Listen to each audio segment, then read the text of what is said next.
Hello and welcome to 2023 predictions and review of my last year's 2022 predictions, and to see how well I did or did not do from last year, and then also to make my New Year's predictions for this year. So I'm recording this is January 1st, 2023. Power's out in my apartment.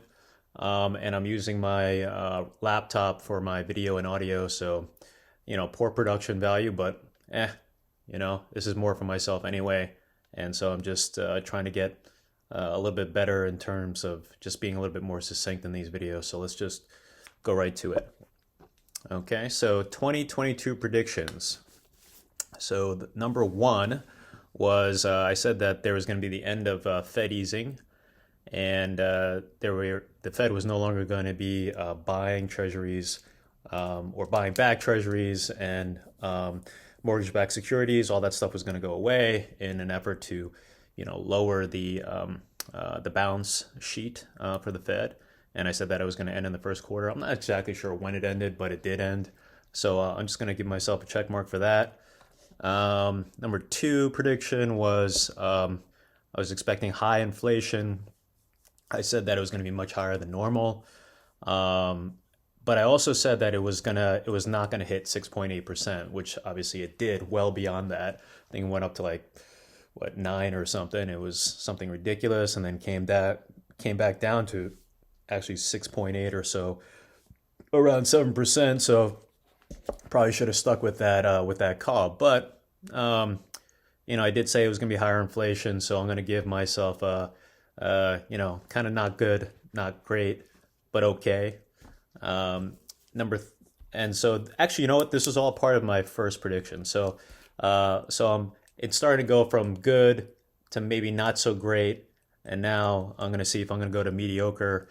My third sub prediction about the Fed easing was that the end of Fed easing, so quantitative tightening was the expectation. So I expected at least 3 rate increases, but then I kind of said that, so I got that right. But then on the other side, I said we're not going to see a lot of increases, which was totally not the case. It was pretty much a series of increases over the entire year. So again, it's kind of like, you're kind of a little bit in the middle. So good call, not great call. So again, part of this whole Fed end of Fed easing theme for the first prediction, I said that the higher rates increases were going to be over 50 basis points, which I think it went 50, and then we had a series of 75 basis points hikes. So again, good, not great, but not terrible. So kind of give myself a meh on that one as well. My second prediction was I said that inflation was not going to be transitory. I said that it was going to last throughout the entire year. I think that's pretty much spot on. So that's my number two. Number three, I said that the yield curve was going to flatten. I said that all these are kind of a predictor of recessions, and obviously the best predictor of a recession, when it comes to yield curve, is an inverted yield curve, in which the shorter end of the yield rates, which means that you're talking about those 1 month, 2 month, 3 month type of yields, are actually higher than the yields that you're getting on treasury bonds. These are debt to the government in that 10, 20, 30 year type of time frame. So when that gets actually inverted, then that's a real telltale sign that a recession will be coming in the call it 6 to 9, 12 months. So I did get it right that the yield curve did flatten, but it actually inverted this year. So I'm going to give myself a meh on that one as well. All right, so let's go to the real screw ups here. All right, so metaverse.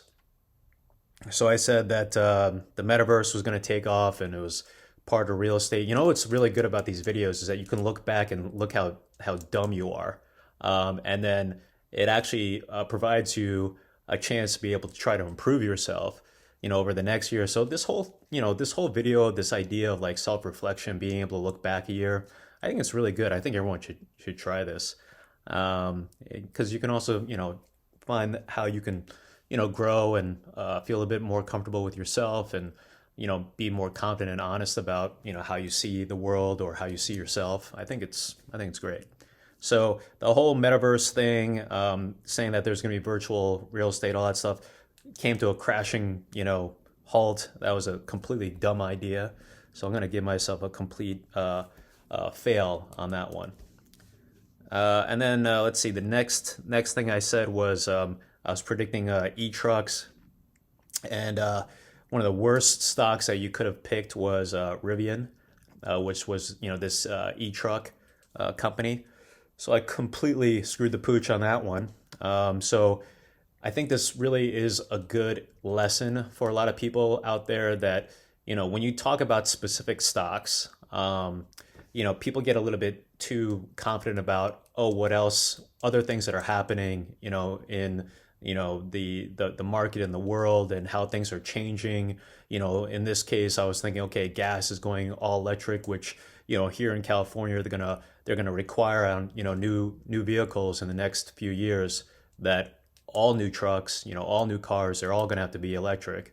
So that's way out in the future, but just because there's this idea of something will or might happen or could happen or actually eventually will happen, doesn't necessarily mean it's going to be reflected in the stock market or the stock price. So the lesson here is stay in your lane. Talk about things that you actually know something about, and for me, that really has more to do with real estate, the bond market, and less so with picking stocks. Because honestly, like anyone who says that they can pick a stock at the beginning of the year and they're consistently right year over year is kind of bullshit. Like, I mean, there's probably like one thousandth of the people that are out there that do these kinds of things that are actually right year in year out. So, going to completely eliminate that from any of these sort of yearly prediction things, because it's a dumb endeavor, at least for somebody like myself, that really doesn't have that much experience in that, in stock picking and uh, understanding like how company actually can not just make money. I mean, I think it's really easy to understand how a company can make money in the future, but to be able to price that growth, or there's so many factors. The stock market is so volatile. I mean, it's so emotional. I'm not going to even like predict any of that stuff. So forget that. That was a terrible call. Home prices are going to rise 10%. That's the next one. This is totally off. I think I should have known that, like, with mortgage rates going higher, that's just was going to decrease the overall demand. I don't think that's going anywhere. I think we're going to be staying in a higher, interest rate environment for a considerable amount of time. All that whole, past, 40 years, low interest rate environment, since 2008, since this last, down to 0% basically, made money so freely available. It was ridiculous. Everyone got kind of lost in the whole punch bowl, what they were drinking there. And, we went from like, a couple $1 trillion, which by itself was supposed to be crazy, for the Fed debt, rising up to $9 trillion. I mean, no one would have ever thought about that. So, I mean, that was an incredibly, crazy run that we've had in 2022, or actually from 2020, from the pandemic years, to where we ended up. And now we're actually starting to come down from that 9 trillion. I think we're at like 8.5 trillion. So we'll see that balance start to come down over the coming years, because that whole, quantitative easing, all that stuff, dovish, whatever, Fed, that's all done. Those days are over. All right, so that was a complete bomb. So I'm going to give myself an X on that one. 7, I said the 10-year treasury was going to go up. VIX was going to spike later in the year. And the stock market was going to be fine. I did say that there was going to be at least a 1% gain in the 10-year. That was the case. But when it came to the VIX, I don't think. I mean, it actually got up there. It got up to like 30, over 30 at certain points in time. I think last time it hit over 30 was like October 11th. So it did spike, but since that time, it's come down to, its usual like 20-ish type of range. Um, and so I'm gonna kind of give myself more of a an X on that than a positive. The last one that I said here was a return to office. So I said that there's 100% certainty there's going to be a variant to the COVID, which we obviously which was Omicron, which was it spread a lot quicker, but it actually wasn't as bad as that COVID-19 the first go around. And then I said that you should invest in VNQ, and VNQ I think did particularly bad this year. It started off the year at around 112 or so, and it ended the year at around 82. So that's like at least a 25% loss there. Yeah, 28 or so. So I mean, terrible year for commercial real estate. I don't think that's going to get any better this year. So I'm going to give myself more on the downside because definitely I think return to office did happen. Mass started, not becoming so much of a thing anymore in public, and everyone was able to travel, and all that stuff took off in terms of experience at restaurants. All that demand went sky high, and there was a variant, so that was right. But VNQ, again, terrible idea. So I'm gonna give myself kind of more of a downside than an up. So last year, I had 8 predictions. So I would say that out of the 8, 5 out of the 8 were completely wrong, or maybe not completely, but pretty poor. So so I went from 100% right to not necessarily 100% wrong, but it looks like I got really only like 3 out of the 8 predictions correct. All right, so gives me a big room for improvement for 2023. So 2023 predictions, starting off with number 1. Even though the Fed dot plot, so this, talks to all the board of governors, all the guys that are like, the head of all these banks, a lot of them in terms of their predictions are saying that, interest rates are going to rise and hit a certain terminal rate. So I think in this case, it's going to be about, people are thinking about 4.8%.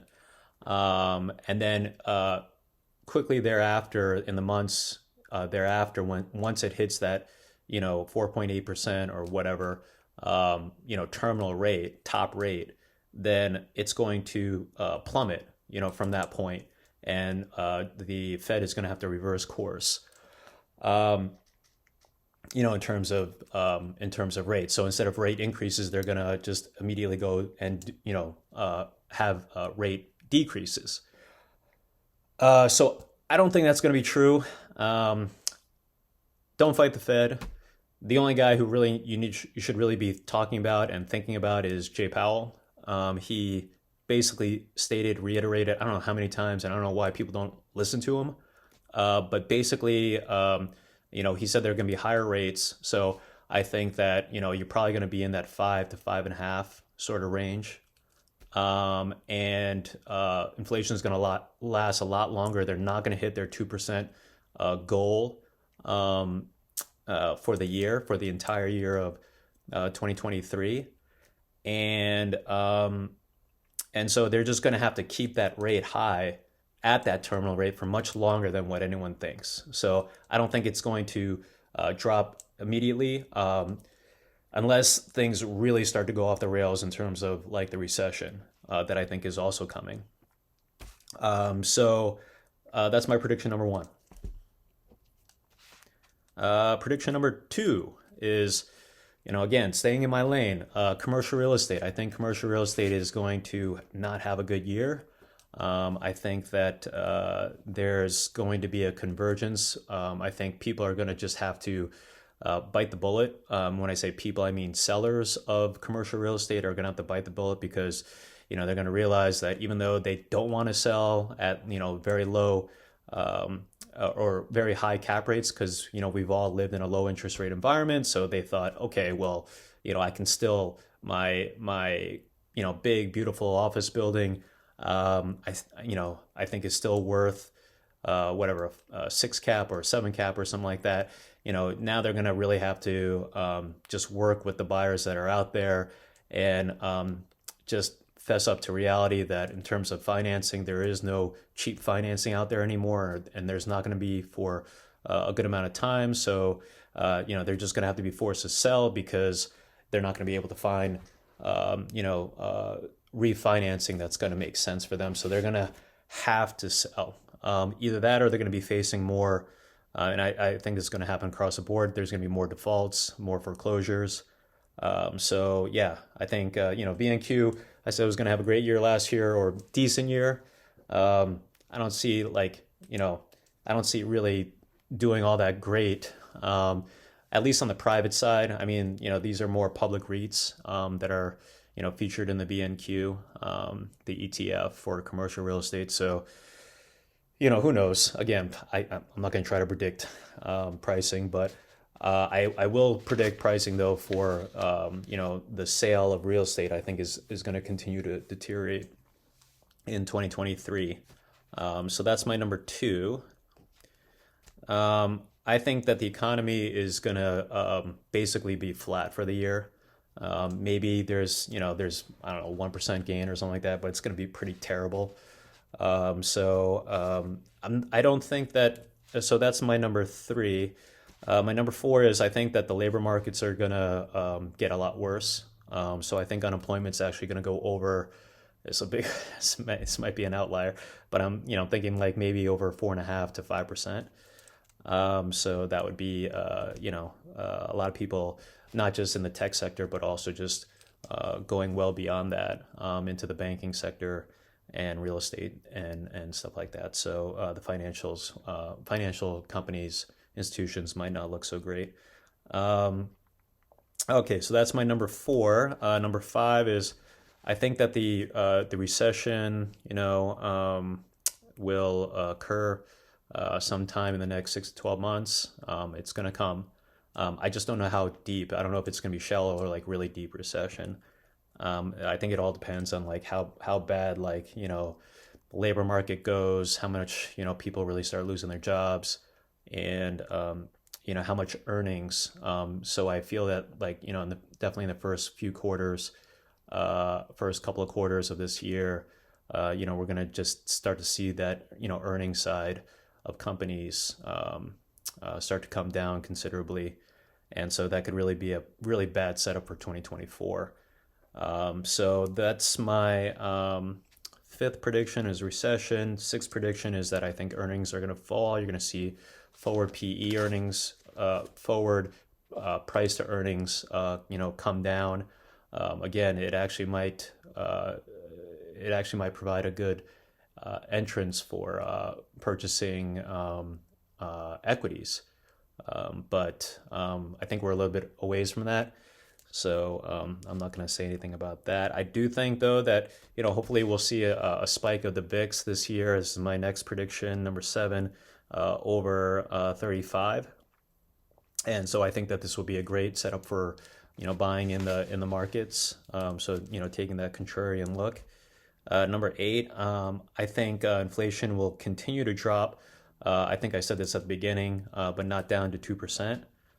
So we'll be lucky to get down to 3-4%, but that would be more of a month over month. That won't be for the full year. I think inflation is going to still stay relatively high, at least from a historical basis. I mean, we're not going to be we're not going to hit that target 2%.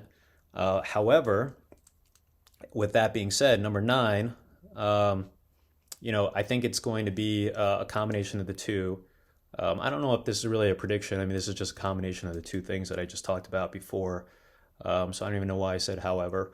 But it's inflation and the economy basically doing nothing for 2023. So I'm predicting stagflation for next year.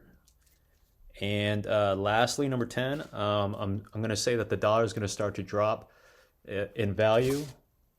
And my computer just, okay, is going to go down in value, and gold and silver are going to go up. I've been buying gold and silver bullion for a considerable amount of time. It's been really good for me. I actually had a great 2022. I beat the markets by at least 25%. So, it was a good year for myself. And then, in terms of, yeah, and I think like the last bonus thing was, it depends on how much we really suffer in the labor markets. I mean, if we're starting to see like, 6, 7, 8%, type of like unemployment, I mean, that's going to be really terrible. So as long as we don't go into a complete tailspin, when it comes to labor markets, because right now there's, with all the baby boomers retiring and just not enough people actually out there to be able to hire to meet the demand. So there's, I think it's like 1.7 or so right now of jobs available per person, available person that wants to go out and actually have a job. Um, I really don't see that really changing, meaning getting down to an equilibrium, number of jobs and available and the number of people that want to work. So yeah, I mean, hopefully the labor market is going to not be too negatively affected, from what's happening, due to this recession, and so that could, possibly,